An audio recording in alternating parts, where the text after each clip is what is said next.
Idukki medical കോളേജിന്റെ ഇന്നത്തെ അവസ്ഥയ്ക്ക് പരിഹാരമുണ്ടാക്കാൻ MLA എന്ന നിലയിൽ താനും ബാധ്യസ്ഥനാണെന്ന് ഇടുക്കി MLA റോയ് കെ പൗലോസ്. ഇതുമായി ബന്ധപ്പെട്ട് അടുത്ത 15-ാം തീയതി ഉന്നതതല യോഗം വിളിച്ചിട്ടുണ്ട്.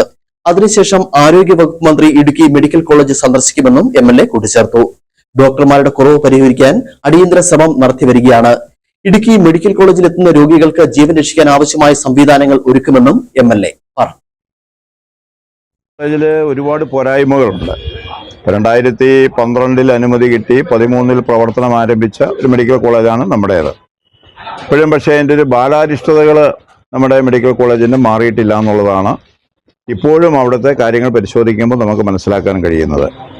അവിടെ മെഡിക്കൽ കോളേജിൻ്റെ പ്രിൻസിപ്പൾ സ്ഥിരമായിട്ട് പ്രിൻസിപ്പളില്ല, ഇൻചാർജാണ്. സൂപ്രണ്ടില്ല, ഇൻചാർജാണ്. വിവിധ ഡിപ്പാർട്ട്മെൻറ്റുകളുടെ HODമാരില്ല. 5 HODമാർ ഇപ്പോൾ ഇല്ല. 7 പേര് വരേണ്ടതിൽ 2 ഉള്ളൂ. പിന്നെ മറ്റ് ഡോക്ടേഴ്സിൻ്റെ വളരെ കുറവുണ്ട്, പാരാമെഡിക്കൽ സ്റ്റാഫിൻ്റെ കുറവുണ്ട്. അങ്ങനെ ജീവനക്കാരുമായി ബന്ധപ്പെട്ട അങ്ങനെ ഒരുപാട് കുറവുകൾ. മറ്റ് സൗകര്യങ്ങൾ കുറവുണ്ട്. ഇൻഫ്രാസ്ട്രക്ചറുമായിട്ട് ബന്ധപ്പെട്ടിട്ടുള്ള ഒരുപാട് സൗകര്യങ്ങൾ കുറവുണ്ട്. ICU ആണെങ്കിലും മെഡിക്കൽ ICU മാത്രമേ ഉള്ളൂ. ബാക്കിയുള്ള ഒരു ICU നിലവിലില്ല. ഒരു ഓർത്തോയുടെ ICU ഇല്ല, കാർഡിയോയുടെ ICU ഇല്ല, അതുപോലെ ഓങ്കോളജിയുമായി ബന്ധപ്പെട്ട ICU ഇല്ല, ന്യൂറോയുടെ ഇല്ല, പീഡിയാട്രിക്കിൻ്റെ ഇല്ല. അങ്ങനെ ഒരു ICU വേണ്ട കാര്യങ്ങളിൽ ആകെ മെഡിക്കൽ ICU മാത്രമേ ഉള്ളൂ.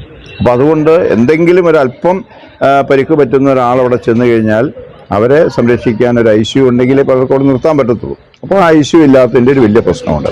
കുറേ പണികളെല്ലാം നടന്നു വരുന്നുണ്ട്, പക്ഷേ വലിയ ഡിലേ ആണ് അതിൻ്റെ നടക്കുന്നത്. അപ്പോൾ ഞാനൊരു കാര്യം പരിശോധിച്ചു. 2023 ഭരണാനുമതിയും സാങ്കേതിക അനുമതിയും കിട്ടിയ 16 കോടിയുടെ വർക്ക് ഇപ്പോഴും തുടങ്ങാൻ പറ്റിയിട്ടില്ല.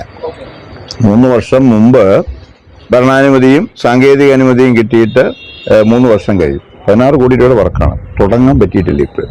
വലിയൊരു ഗുരുതരമായ അനാസ്ഥ ഈ മെഡിക്കൽ കോളേജിൻ്റെ പ്രവർത്തനങ്ങളെ ബാധിച്ചിട്ടുണ്ട്. അതുകൊണ്ട് ഈ ഒരു ദുരവസ്ഥയ്ക്ക് പരിഹാരം ഉണ്ടാക്കാൻ ഞാനും ബാധ്യസ്ഥനാണ്. നിങ്ങളുടെ ജനപ്രതിനിധി എന്നുള്ള നിലയിൽ ഞാൻ ബാധ്യസ്ഥനാണ്.